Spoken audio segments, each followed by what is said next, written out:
Hello everyone. अब हम लोग अपने कुछ क्वेश्चन सॉल्व करेंगे, उसके बाद नेक्स्ट पार्ट में चैप्टर कंप्लीट हो जाएगा। ठीक है, आखिरी आखिरी में अपने चैप्टर के हम पहुंच गए।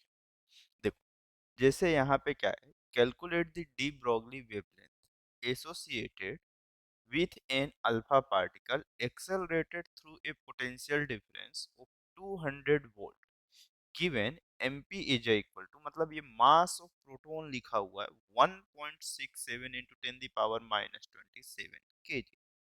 तो देखो, मुझे क्वेश्चन पे ये पूछ लिया है कि मुझे डी ब्रॉगली वेवलेंथ बताना है जब एक पार्टिकल अल्फा पार्टिकल को एक्सेलरेट किया जा रहा है 200 वोल्ट के पोटेंशियल डिफरेंस से।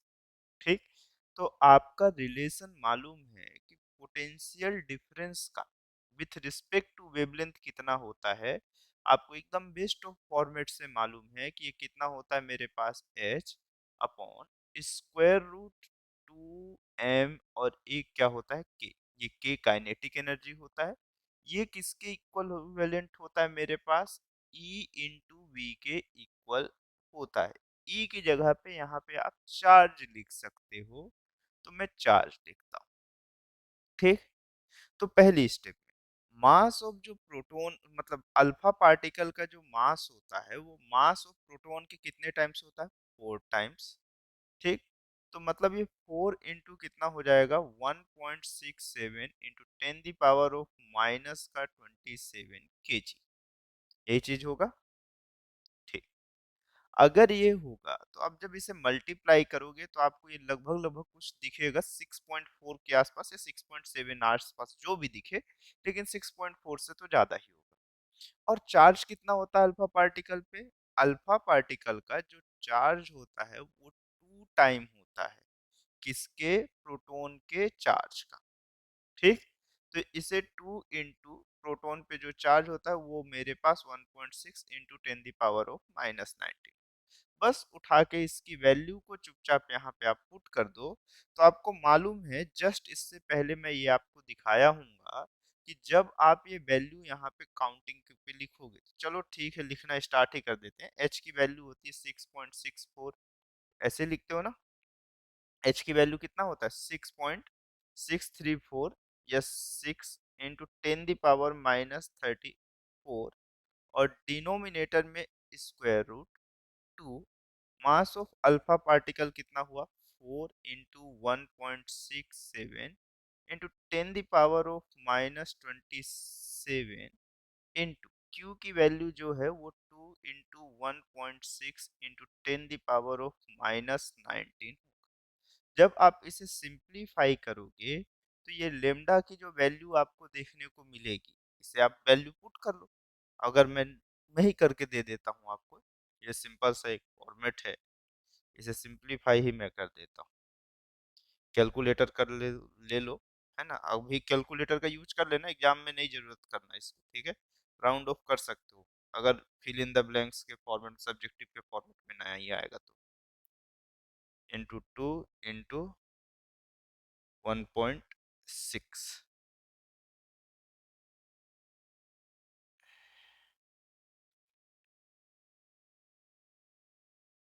सिट, वैल्यू भूल गया। ठीक है, इसको कंप्लीटली जब राउंड ऑफ करोगे तो ये लगभग लगभग कितना देखने को मिलेगा, 0.007138 एम्बेस्ट्रॉन्ग के आसपास मिलेगा। ठीक, अप्रोक्सीमेटली इतना मिल जाएगा। ठीक है, ये कैलकुलेशन आपको करनी है, एग्जाम में आप करते हुए बैठे रहो। ठीक, या नहीं तो राउंड ऑफ कर लेना। जैसे ये 2 और ये 4 बाहर आएगा तो ये 2 हो जाएगा, है ना, मतलब सॉरी 4 हो जाएगा। ये सब्सट्रैक्ट होगा, इसे 1.6 स्क्वायर रूट से बाहर ले लेना, 1.6 हो जाएगा। और ये कितना हो जाएगा 6213 और एक 4, 46 के आसपास जाएगा ये। ठीक है, 46 जाएगा, हाँ 46 के सराउंडेड जाएगा। तो आपके पास स्क्वायर रूट से बाहर आएगा 23 हो जाएगा, खत्म कहानी, वहीं पर आप सॉल्व कर सकते हो। 1.6 डिवाइडेड बाय 1.6 के फॉर्मेट से करोगे तो ये अप्रोक्सीमेटली तो आ जाएगा। चलो, फिर नेक्स्ट पे चलते हैं। अब नेक्स्ट पे क्या बोल रहा है क्वेश्चन पे, जैसे इस क्वेश्चन पे अब हमारे पास क्या बोल रहा है, इसको देखते हैं। क्या बोल रहा है, find the typical de Broglie wavelength of an electron. Find the typical de Broglie wavelength of an electron in a metal at 27 degrees centigrade and compare it with the mean separation between two electrons in metal, which is given to be about 2 into 10 the power of minus 10 meter. क्या बोला है? Typical D Broglie wavelength, find the typical D Broglie wavelength of an electron in a metal at 27 degree centigrade and compare, पहले D Broglie wavelength find करना है 27 degree centigrade पे, ठीक। फिर उसके बाद इसको कंपेयर करना है किसके साथ? It mean separation between two electron in metal which is given to be about 2 into 10 the power of minus 10 metre, ठीक। तो कितना है ये बताना है, जबकि सेपरेशन हमारे पास 2 into 10 the power of minus 10 metre given है उस प्लेट पे, ठीक। दो इलेक्ट्रॉन जो है मेटल प्लेट का, उसके बीच का जो सेपरेशन है वो 2 into 10 the power of minus 10 metre given है। तो पहले तो ये देख लेते हैं कि डी ब्रॉगली वेवलेंथ होगा कितना हमारे पास। तो डी ब्रॉगली वेवलेंथ के लिए हमारे पास इलेक्ट्रॉन के लिए मालूम है कि लेमडा इज इक्वल टू, आपके पास टेम्परेचर के साथ है, find the D Broglie wavelength of an electron a metal at 27 degree centigrade पे। तो 27 डिग्री सेंटीग्रेड पे किसी भी ऑफ मेरे पास मेटल का लिए या फिर किसी भी ऑफ ऑब्जेक्ट के लिए कितना वेवलेंथ होगा, ये चीज हमें देखने के लिए मालूम है कि एच स्क्वायर रूट 3, और ये क्या होता है एम के इंटू कितना होता है टी। एच की वैल्यू आप यूज करोगे 6.6 into 10 the power of minus 34, और ये स्क्वायर रूट में 3, मास ऑफ इलेक्ट्रॉन होगा 9.1 into 10 the power of minus 31, और k की वैल्यू होती है आपके पास 1.38 into 10 the power of minus 23, और t की वैल्यू ऑफ आपके पास 27 डिग्री सेंटीग्रेड गिवन है। तो 27 डिग्री सेंटीग्रेड को 273 से मल्टीप्लाई कर लो तो 300 केल्विन आ जाएगा। तो ये 300 केल्विन आ गया। अब आप इसे सिंप्लीफाई कर लो, तो सिंप्लीफाई करना स्टार्ट करते हैं। कितना कितना आपके पास वैल्यू है?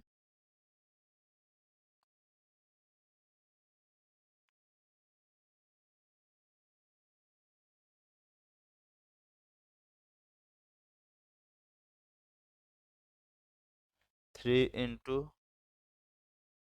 9.1 इंटू 1.38, ठीक, इंटू 300 इज इक्वल टू,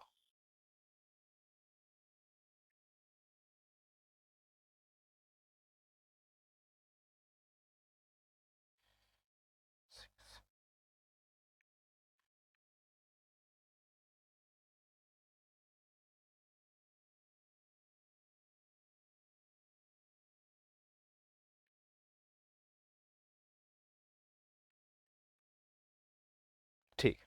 जब आप इसे कंप्लीटली सॉल्व करोगे तो ये जो लेमडा की वैल्यू आ रही होगी वो कितनी हो जाएगी? लगभग लगभग 6.2 into 10 the power of minus 9 metre के अप्रॉक्स चली जाएगी, इतने के आसपास, ठीक। ये डी ब्रॉगली वेवलेंथ है। अब देखो मेटल के दो इलेक्ट्रॉन के बीच का सेपरेशन कितना है, तो ये देखो, तो हमारे पास जो मीन सेपरेशन क्या है मेरे पास, mean separation, mean separation between two electron जो हमारे पास क्वेश्चन पे गिवन है वो कितना है? देखो तो आर की वैल्यू जो गिवन है वो 2 into 10 power of minus 10 metre given है, ठीक। तो अगर मैं वेवलेंथ को आर से डिवाइड किया तो ये मुझे लगभग लगभग कितना देखने को मिलेगा? 6.2 into 10 power of minus 9 divided by 2 into 10 power of minus 10। तो ये जो कि अप्रोक्सीमेटली मेरे पास किसके आसपास आ रहा होगा? 31 के आसपास आ जाएगा, ठीक। तो मेरे पास जो डी ब्रॉगली वेवलेंथ है वो कितना होना चाहिए मेरे पास? ग्रेटर देन ऑफ कितने से होना चाहिए? 30 से होना चाहिए इंटरसेक्शन ऑफ स्पेक्ट्रम के लिए, ठीक। ठीक है भाई, डी ब्रोगली वेवलेंथ मेरे पास अगर कोई भी वो वेव मेटल्स आ रहा है तो उसे एक्साइटेड कर रहा है, तो लेमडा की जो वैल्यू है वो मेरे पास जो भी वेवलेंथ है वो इसके 31 टाइम्स से कैसा होना चाहिए, ज्यादा होना चाहिए, ग्रेटर देन होना चाहिए। चलो फिर नेक्स्ट पे चलते हैं। क्या बोल रहा है, the wavelength of light from the spectral emission line sodium is 589 newton metre. The wavelength of light from the spectral emissions line of sodium is 589 Newton meter. Find the kinetic energy V at which an electron and a neutron would have the same de Broglie wavelength given that mass of neutron. अच्छा, दो अलग अलग question है। क्या बोल रहा है कि the wavelength of light from the spectral emissions line of sodium कितना है मेरे पास, 589 न्यूटन मीटर है। Find the kinetic energy at विच, मुझे काइनेटिक एनर्जी फाइंड करना है जब इलेक्ट्रॉन हो और दूसरे की कंडीशन में क्या है, a neutron would have the same de Broglie wavelength. ठीक, given that mass of neutron हमारे पास अप्रोक्सीमेटली में गिवन है। चल, तो देखो जब इस क्वेश्चन को आप सॉल्व करोगे तो सबसे बेस्ट ऑफ फॉर्मेट, आपके पास वेवलेंथ गिवन है कितना, 589 न्यूटन मीटर, इतना गिवन है। ठीक, अब आपको वेवलेंथ का रिलेशन विथ ऑफ मेरे पास एनर्जी मालूम है कि h bye square root 2m के। देखो न्यूट्रॉन भी है तो मतलब काइनेटिक एनर्जी ही यूज करना पड़ेगा क्योंकि यहाँ पर पोटेंशियल डिफरेंस वर्क नहीं करेगा। तो काइनेटिक एनर्जी अगर पूछ रहा है फर्स्ट स्टेप में, जब इलेक्ट्रॉन के लिए बात कर रहा है, तो अगर ये काइनेटिक एनर्जी पूछ रहा है तो आपको देखो स्क्वायर कर लोगे तो आपको ये कितना दिखेगा, यहाँ पे k दिखेगा। k is equal to H square upon 2m into lambda का स्क्वायर हो जाएगा, यही होगा। अगले स्टेप पे देखो तो काइनेटिक एनर्जी की जो वैल्यू होगी वो H square upon 2m into lambda का स्क्वायर। एच की जो वैल्यू है वो 6 पॉइंट कितना हो जाएगा, 6.6 इंटू 10 की पावर -34 का क्या हो जाएगा, होल स्क्वायर हो जाएगा। और डिनोमिनेटर में 2, मास ऑफ इलेक्ट्रॉन कितना होगा, 9.1 इंटू 10 की पावर ऑफ -31। और मेरे पास लेमडा की वैल्यू क्वेश्चन में गिवन है 589 इंटू 10 की पावर ऑफ -9 का स्क्वायर, ओ सॉरी -9। ठीक, ये गिवन है। जब आप इसको सॉल्व करोगे तो आपको जो भी k की वैल्यू होगी वो काइनेटिक एनर्जी होगी किसके लिए, इलेक्ट्रॉन के लिए। तो मैं लिख देता हूँ अभी, ऐसा मतलब कोई बहुत ज्यादा नहीं है, सॉल्व आंसर रखा होगा, जो पहले सॉल्व करके मैं बैठा हूँ उसी के अप्रॉक्स में लिख दे रहा हूँ। तो अगर आप राउंड ऑफ करोगे तो थोड़ा 19-20 ऊपर नीचे आ जाएगा, बस हो गया, बहुत ज्यादा डिफरेंस नहीं रहेगा। और बहुत घटिया राउंड ऑफ मत करना, ठीक है। ये इतने के आसपास काइनेटिक एनर्जी आएगा। ठीक, अब सेम चीज बोल रहा है कि न्यूट्रॉन मेरे पास कितना होगा। ठीक है, अब neutron same de Broglie wavelength के लिए कितना एनर्जी देगा मुझे ये देखना है। क्या, मेरा सेम न्यूट्रॉन अभी के लिए प्रोटॉन का सॉरी इलेक्ट्रॉन का यूज किए थे, अब किसका यूज कर रहे हैं, न्यूट्रॉन की कंडीशन पे। तो न्यूट्रॉन की कंडीशन पे जो सेम काइनेटिक एनर्जी आएगी वहां पर भी लगभग लगभग आपको आधी वैल्यू तो सेम मिल जाएगी। तो देखो कैलकुलेशन से तो आप बच जाओगे, कैलकुलेशन से बचने के लिए सिर्फ इसको कितना कर दो, ये मास को कितने से, 1800 से, ये पूरे आंसर को 1/1800 से डिवाइड कर दो, क्योंकि न्यूट्रॉन का मास इलेक्ट्रॉन के मास से 1800 टाइम्स ज्यादा होता है, 1834 टाइम्स ज्यादा होता है। तो जब आप इस पूरे आंसर को उससे डिवाइड कर दोगे तो लगभग लगभग आंसर आ जाएगा, आप 1800 ही ले लो, लगभग लगभग उतना ही आएगा। ठीक है, चलो देखते हैं ना कितना होता है। तो ये मेरे पास कैसा, न्यूट्रॉन में एनर्जी कम होगी ना, यहाँ पे मास कैसा है, कम है, यहाँ पे मास कम है, तो मेरे पास काइनेटिक एनर्जी और वेवलेंथ के साथ जब ये सब में रिलेशन देख रहे हो तो जिसका मास कम है उसकी काइनेटिक एनर्जी ज्यादा है। ठीक है, अब यहाँ पर मास कैसा हो गया, ज्यादा हो गया तो एनर्जी कम हो जाएगी, तो ये मेरे पास कितना हो जाएगा, 2। मास की जगह पे 1.6 इंटू 10 दी पावर ऑफ कितना लिखोगे, -27 इंटू 589 इंटू 10⁻⁻⁹ का होल स्क्वायर हो जाएगा। तो अब आप देखो मास बढ़ गया तो आपके पास जो काइनेटिक एनर्जी आएगी वो भी बढ़ जाएगी। वो अप्रोक्सीमेटली 3.81 इंटू 10⁻⁻28 जूल आएगा। ये मैं लिख दे रहा हूँ, आप देख सकते हो, आराम से सॉल्व करके चेक करो, फिर ही लिखना। पहली बार में मत लिख देना कि अच्छा नहीं सर इतना ही होगा। मैं जो लिख दिया, देखो मैं उस आंसर को फाइनली डायरेक्ट लिख दे रहा हूँ क्योंकि मुझे कैलकुलेशन एग्जाम में नहीं करना है, बट आपको करना है, आपको वो बनना चाहिए। ठीक है, चलो इसको देखो आप। आगे बढ़ता हूँ फिर मैं। 3-4 क्वेश्चन और बचे हुए हैं। अभी कौन सेकंड ही तो क्वेश्चन हुआ है भैया, नहीं थर्ड क्वेश्चन है। 7 क्वेश्चन है टोटल सीक्वेंस। अभी हम लोग थर्ड क्वेश्चन ही पहुंचे। चलो ये क्वेश्चन बताओ, ये भी आसान ही है, ये भी आसान ही है। देखो, for what kinetic energy of neutron will associated D Broglie wavelength इतना है। ठीक है, मतलब किस काइनेटिक एनर्जी के लिए न्यूट्रॉन की वेवलेंथ इतनी आनी चाहिए। पिछले ही क्वेश्चन जैसा है, मास ऑफ न्यूट्रॉन बस पुट करना है, वेवलेंथ डिफरेंट हो गया। दूसरे में बोलो, also find D Broglie wavelength of neutron in thermal equilibrium with matter having an average kinetic energy 3 by 2 kT at 300 Kelvin given the mass of neutron और k की वैल्यू गिवन है। ठीक, तो अब ये बोल दिया है कि सेम वेवलेंथ ऑफ है मेरे नहीं, वेवलेंथ कैसा है, also find the D Broglie wavelength of neutron के लिए फाइंड करना है। पहले में देखो मेरे पास उस वेवलेंथ के लिए कितनी एनर्जी होगी, दूसरे में वेवलेंथ कितना होगा जबकि एनर्जी की वैल्यू इस फॉर्मेट में गिवन होगी। दो डिफरेंट वैल्यू दे के क्वेश्चन को खत्म कर दिया। चलो मैं फाइनल कैलकुलेशन नहीं लिखूंगा, आप देख लो, इसको समझ लो। मैं पूरी वैल्यू कैलकुलेट करते हुए नहीं बैठूंगा, ये मैं क्लियर और कट बात बता दे रहा हूँ। क्योंकि इनके क्वेश्चंस में कैलकुलेशन करना आपको है एग्जाम में, आप जितनी प्रैक्टिस करोगे उतना बढ़िया हो। और प्लीज हम्बली रिक्वेस्ट है, ऐसे कैलकुलेटर लेके ऐसे टिक टिक टिक टिक मत करने लगना। जेई मेंस के पेपर में अभी कैलकुलेटर अलाउ नहीं हुआ है, सिर्फ नोटिफिकेशन आया था फिर हट गया है। ठीक, तो चलो देखो, यहाँ पर जब इस बात को करोगे तो लेमडा के साथ आपको रिलेशन मालूम है कि h by square root 2m कितना लिखोगे, k लिखोगे, यही तो लिखते हो। तो k की वैल्यू अगर आपको फाइंड करना है तो ये h square upon 2m into lambda का स्क्वायर हो जाएगा।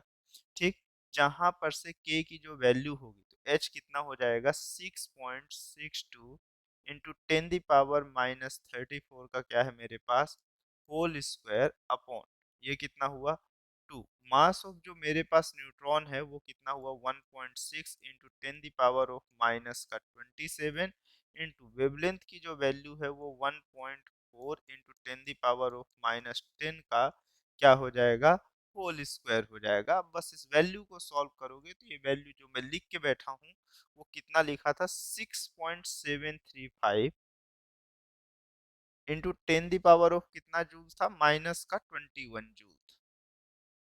मैं नहीं कैलकुलेट करूंगा मतलब नहीं करूंगा, ये आपको कैलकुलेट करते हुए आना चाहिए। ठीक, दूसरा अब क्या बोल दिया है मेरे पास सेम चीज है, वेवलेंथ पूछा है जबकि इस फॉर्मेट में जो उसकी एनर्जी मेंशन है वो किसके फॉर्मेट में, केटीजी के फॉर्मेट में मेंशन है। जहां पे एनर्जी की वैल्यू वो कितना मेंशन करने को बोल रहा है कि 2m, के की value 3/2 into K into T हो जाएगा और टेम्परेचर की वैल्यू 300 केल्विन है। देखो 2 से 2 कैंसिल आउट हो गया तो lambda is equal to H square root ये कितना हुआ 3m into K into T.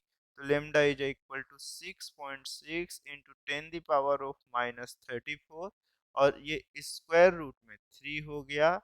मास की वैल्यू कितनी है मेरे पास यहाँ पे 1.66 इंटू 10⁻⁻27 और k की वैल्यू कितनी है 1.38 इंटू 10⁻⁻23 और एक वैल्यू और है और वो कौन सा है 300 केल्विन। जहां पर से लेमडा की जो वैल्यू आएगी इस पूरी वैल्यू को जब सॉल्व करोगे तो वो 1.46 एम्बेस्ट्रॉन्ग के सराउंडेड आएगी। आप सॉल्व करो, आप देखो मैं फाइनल आंसर बस लिख दिया हूँ, कुछ नहीं है, खाली जो पिछले वाले फॉर्मेट में आप क्वेश्चन पढ़े हो उसी को इधर उधर पॉलिश मार के पहुंचा रहे हैं, कुछ नया नहीं कर रहे हैं। कोई भी क्वेश्चन अगर आपको दिख जाए तो बताना। भाई बता रहा हूँ, डुअल नेचर ऑफ रेडिएशन में सबसे टफ पोर्शन सबसे पहले ही मैं लेके खत्म कर दिया हूँ, उसके बाद वाले पोर्शन में तो खाली ऐसे चूना मारते जाना है, थोड़ा थोड़ा कैलकुलेशन करना है, थोड़ा थोड़ा चीजों को समझना है, और बस उतने में ही रख देना। आगे बढ़ूं मैं? चल, अब उसके बाद इस क्वेश्चन की बात करते हैं, ठीक है। इस क्वेश्चन पे हमारे पास क्या बोल रहा है, देखो, ये फिफ्थ क्वेश्चन होगा, ठीक है, फिफ्थ ही है ना? हाँ, ये फिफ्थ है। इसके बाद दो और छोटे छोटे बचेंगे, जल्दी ही खत्म होगा, कोई ऐसा बहुत ज्यादा टाइम लगने वाला नहीं, ठीक है। बोल दो तो मैं दो होमवर्क भी दे दूंगा, उस पर मुझे कोई तकलीफ नहीं, आपको हवा भी नहीं लगेंगे, उतने छोटे छोटे वो क्वेश्चंस, लेकिन थोड़ा प्रैक्टिस में रहे, मैं अपने साइड से कुछ दे देता हूँ, कुछ आप डीपीपी सॉल्व कर लेना, मॉड्यूल अपनी सॉल्व कर लेना। देखो, यहाँ पे क्या लिखा है, determine the D Broglie wavelength of A proton, determine the de Broglie wavelength of a proton whose kinetic energy is equal to rest of mass energy of an electron, given that the mass of an electron is 9.1 into 10 the power minus 31 kg and mass of proton 1837 times as that of the electron। देखो, यही चीज अभी मैं पहले भी बताया हूँ, क्या बोला क्वेश्चन में, determine the D Broglie wavelength of A proton, proton के लिए क्या फाइंड करना है, डी ब्रोगली वेवलेंथ फाइंड करना है, whose kinetic energy is equal to the rest of mass energy of an electron, उसकी जो काइनेटिक एनर्जी है वो इलेक्ट्रॉन के रेस्ट ऑफ की कंडीशन पे जो एनर्जी है उसके इक्वल, ठीक, is equal to the rest mass energy of an electron, energy rest mass of energy electron के इक्वल है। मतलब अगर मैं ये कह रहा हूं कि मेरे पास जैसे इलेक्ट्रॉन मूव कर रहा है उसकी जगह पे वो रेस्ट की कंडीशन पे, तो उस कंडीशन पे जो उसके अंदर एनर्जी है, ठीक है, उस एनर्जी के इक्वल है मेरे पास किसकी काइनेटिक एनर्जी, प्रोटॉन की काइनेटिक एनर्जी उसके इक्विवेलेंट है, ठीक है। चल, तो अब अगले स्टेप पे ये बता रहा है कि मास ऑफ प्रोटॉन जो है वो कितना टाइम्स ऑफ मेरे पास ज्यादा है, 1837 टाइम्स मोर देन ऑफ है मास ऑफ इलेक्ट्रॉन। देखो, अब अगर यहाँ पर से देखो तो आपको कुछ कुछ समझ में आना स्टार्ट होगा, अगर आप बहुत अच्छे से देख रहे होगे कि जो वेवलेंथ की वैल्यू होती वो एच स्क्वायर रूट 2m के इक्वल होती है, ठीक। और एटलीस्ट ये मास और ये वेवलेंथ ऑफ न्यूट्रॉन पूछा है, तो मैं इसी को चाहूं तो काइनेटिक एनर्जी को हाफ एम वी स्क्वायर लिख दूं, एम एम कैंसिल हो जाए, sorry two two cancel out हो जाए, एम स्क्वायर वी स्क्वायर हो जाए, तो ये मास इनटू क्या हो जाएगा, वेलोसिटी हो जाएगा।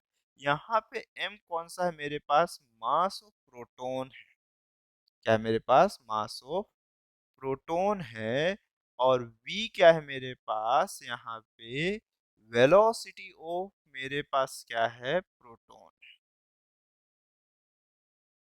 और ये दोनों का मल्टीप्लीकेशन m इंटू वी क्या है मेरे पास, मोमेंटम ऑफ प्रोटॉन।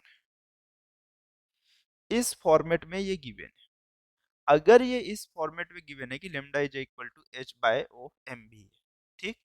अब इसी चीज को अगर कहीं से क्वेश्चन में ये बोला है कि इलेक्ट्रॉन के रेस्ट मास में जो एनर्जी, तो इलेक्ट्रॉन की रेस्ट मास एनर्जी कितनी होती है, थ्योरी ऑफ रिलेटिविटी से आप समझते हो कि ये एम नॉट इंटू सी का स्क्वायर, ये मास ऑफ कौन सा है, इलेक्ट्रॉन है, जिसकी value 9.1 into ten the power of minus 31 है, और स्पीड ऑफ लाइट कितना होता है, 3.8 इंटू टेन दावर ऑफ, बताओ भाई, 3 इंटू 10 द पावर ऑफ 8 का होल स्क्वायर होता है, ये होता है।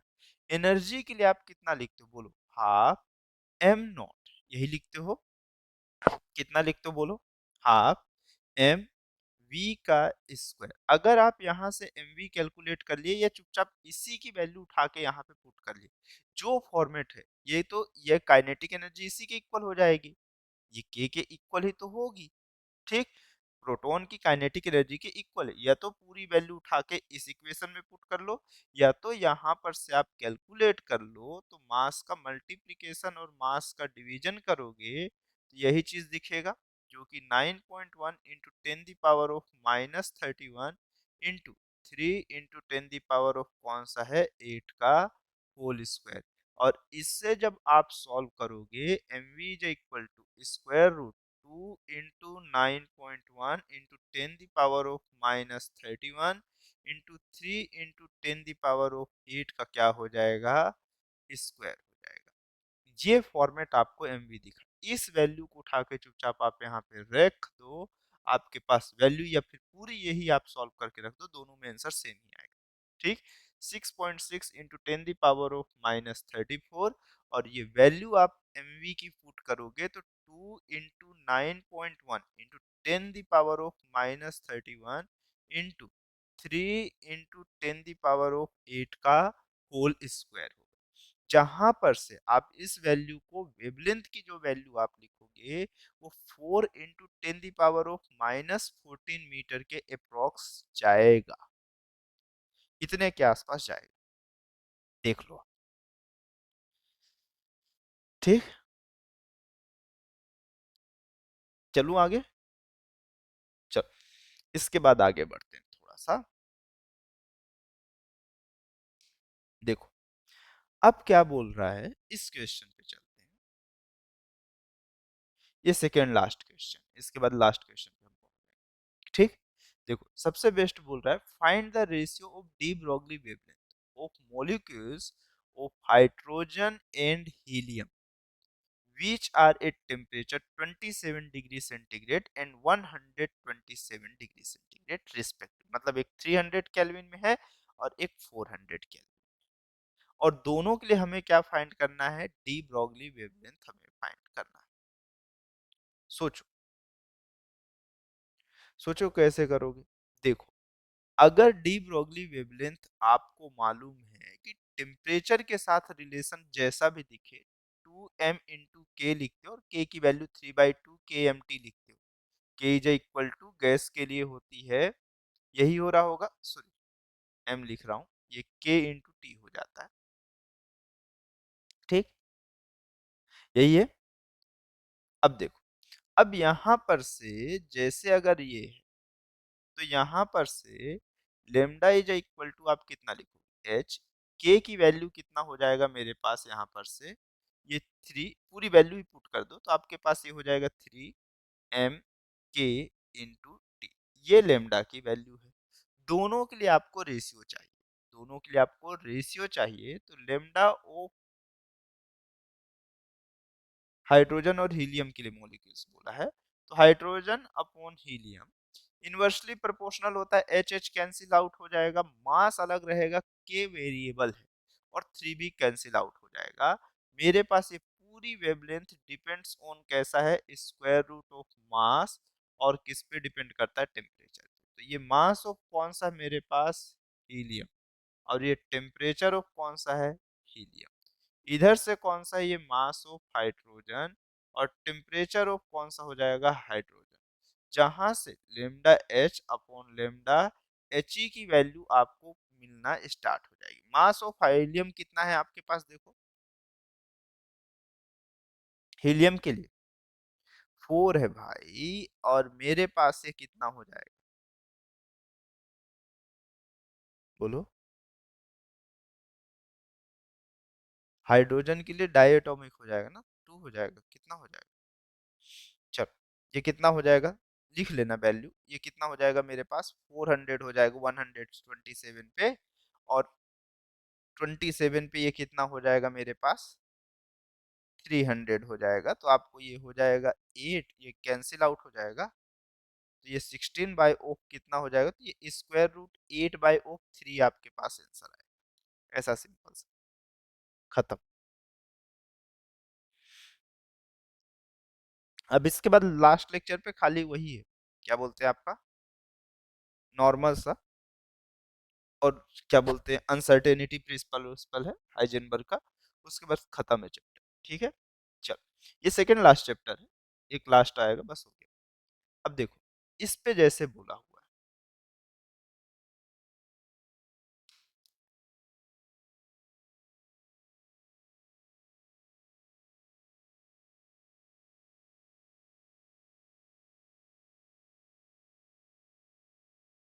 हाँ, सोचो इसको, थोड़ा सा सोचो, समझ में आना स्टार्ट हो। क्या बोल रहा है? The extent the extent of localizations of particle is determined roughly by its de Broglie wave.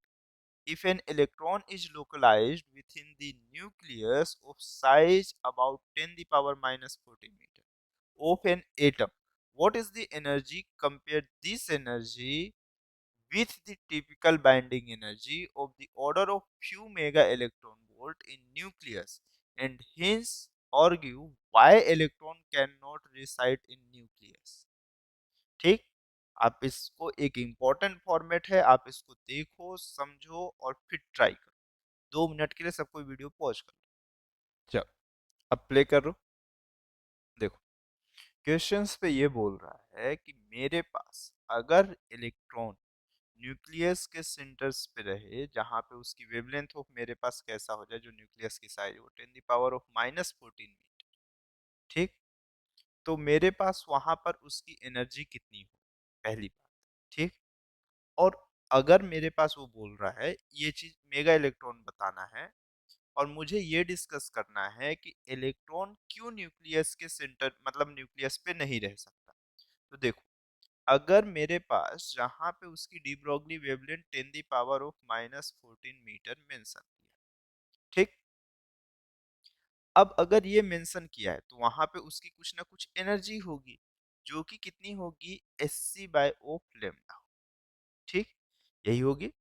तो मेरे पास यहाँ पर से, या फिर इसके बाद मोमेंटम के फॉर्मेट में लिख लो, उसमें कोई दिक्कत नहीं है। तो ये आप लिखोगे 12,400, फिर ऐसा लिखोगे, आप यही तो लिखोगे। ठीक, ये किस में होता है, इलेक्ट्रॉन वोल्ट पे। और इससे किस में वेवलेंथ, किस में चाहिए आपको, एम्बेस्ट्रॉन पे। तो ये 10 द पावर ऑफ -10 बस रहेगा। आप 10 × 10 द पावर ऑफ को अलग लिख लो, और बचे हुए पोर्शंस को अलग यूज करोगे। ठीक है, तो आप जब इसे देखोगे तो ये 100 ये हो जाएगा, और ये मेरे पास 10 द पावर ऑफ 2, और ये प्लस का 4 इलेक्ट्रॉन वोल्ट आएगा। मतलब ई की जो वैल्यू आएगी वो अप्रोक्सीमेटली इतना मेगा इलेक्ट्रॉन वोल्ट होल्ड करेगा मेरे पास, कैसा, एक वेवलेंथ। सॉरी, इस वेवलेंथ का मतलब कैसा, एक इलेक्ट्रॉन। तो अगर मुझे उसे रोक के रखना है वहां पर, अपने ऑर्बिट से ले जाके उसके न्यूक्लियस पे रखना है, तो मुझे एटलीस्ट इतना मेगा इलेक्ट्रॉन वोल्ट चाहिए। और जो इलेक्ट्रोस्टैटिक्स का जो कूलाम्ब फोर्स होता है, अगर दो चार्जेस के लिए देखो तो वो इतनी वैल्यू होल्ड नहीं करता। वहां पे ये वैल्यू होती भी कितनी है, 1/4 पाई एप्सिलॉन नॉट के इंटू दोनों चार्जेस का मल्टीप्लीकेशन और दोनों के बीच का डिस्टेंस का स्क्वायर। तो ये आप लिखोगे 9 × 10 द पावर ऑफ -9, और दो चार्जेस, एक इलेक्ट्रॉन होगा एक प्रोटॉन हो जाएगा। तो दोनों की वैल्यू कितनी हो जाएगी, ये all sorry 9 × 10 the power of +9 होता है, और दोनों चार्जेस की वैल्यू किसमें, निगेटिव में।